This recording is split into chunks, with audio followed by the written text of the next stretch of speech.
Subnautica is a survival game, but how you survive says a lot about you. Some players build mega bases, others save and quit the second they hear a Reaper. There's fearless pioneers, lore-driven junkies, and newbies still scared to leave the safe shallows, but which are you? Today we're breaking down all the different players in Subnautica, so let's get right into it. The Resource Hoarder. The Resource Hoarder must collect tons of materials that are easy to get later on, like Creepvine, and focuses more on collecting 1,000 titanium than actually exploring. This type of player mindlessly collects everything in sight instead of focusing on collecting what they actually need. The Resource Hoarder will store more food and water than they actually need to beat the whole game, and if their overstocked Cyclops were to somehow be destroyed, they would probably have an aneurysm. The Base Architect. The base builder must build a mega base before exploring, and gathering titanium and a habitat builder is priority number 1. This is the type of player that will also have multiple bases and will sometimes build a base in every single biome.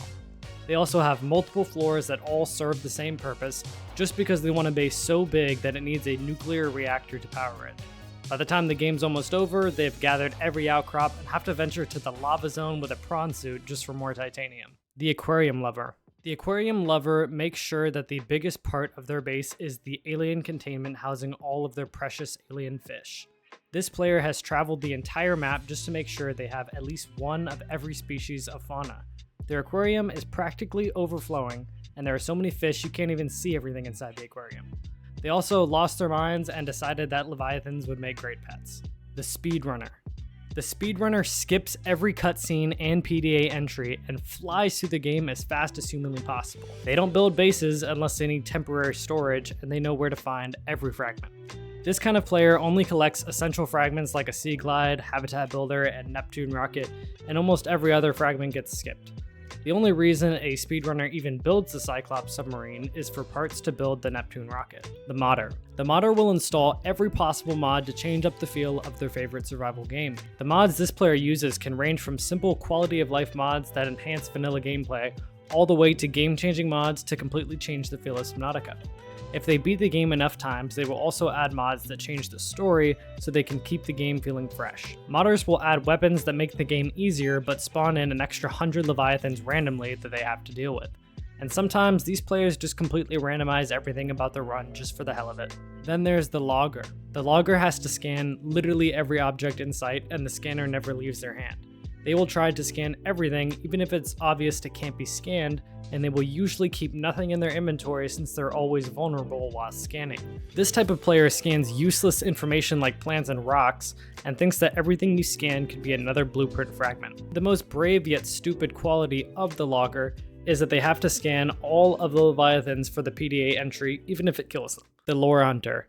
The Lore Hunter listens to and reads every PDA entry in the game before even thinking about building the rocket. After days of reading entries and wiki articles, they know more about the story than the actual developers and can tell you the smallest detail about anything in the game story related. This player definitely has a conspiracy board explaining why the architects will be in the next game. The Logger has spent most of their time collecting lore, and half of the 40 hours they logged on Subnautica was reading lore. The player that actually has thalassophobia.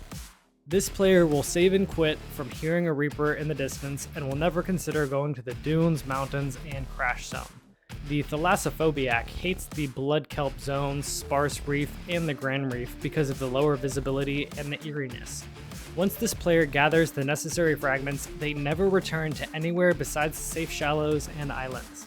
They also won't leave the safe shallows until they are over-equipped, won't leave their base until it's daytime, and will only leave their vehicle for a fraction of a second to gather resources.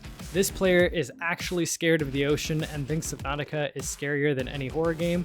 Well, shout out to you for facing your fears. The Leviathan Slayer. The Leviathan Slayer has a personal vendetta after his fully upgraded Seamoth got destroyed, and the first blueprint they look for after the Sea Glide is the Stasis Rifle. This player will spend hours chasing gasopods just to collect enough gas pods to kill a Reaper. They always have a full inventory of gas pods and are actively looking for leviathans instead of just avoiding them. This player has learned the leviathan's moves and can dodge a Reaper as many times as needed until they land a shot with their stasis rifle. And of course, it's tradition for the Leviathan Slayer to spend half an hour using the knife to kill a leviathan at least once per playthrough. Then there's the newbie. For the newbie, this is their first time playing Subnautica, and they don't know where anything is yet. Until they explore the rest of the map, they think safe biomes like the kelp forest, mushroom forest, and sparse reef are dangerous, and they avoid straying from the shallows. Once they find out they need to collect fragments, they usually start searching the wrong side of the map for early game fragments and waste a bunch of time drowning. They also think almost any creature can kill them, so they avoid minor threats like stalkers like the plague. But most importantly, they can actually be fully immersed, discover Subnautica's story for the first time, and explore the massive world this game has without knowing exactly how to beat it. Those are the types of players in Subnautica, but if you think I missed one, let me know in the comments below. And what kind of player are you? If you enjoyed the video, leave a like and subscribe for more, and I'll see you on the next one. Peace. Backlash written on me, card popping on a glass bowl. I've been ballin', free my ladies and counting down.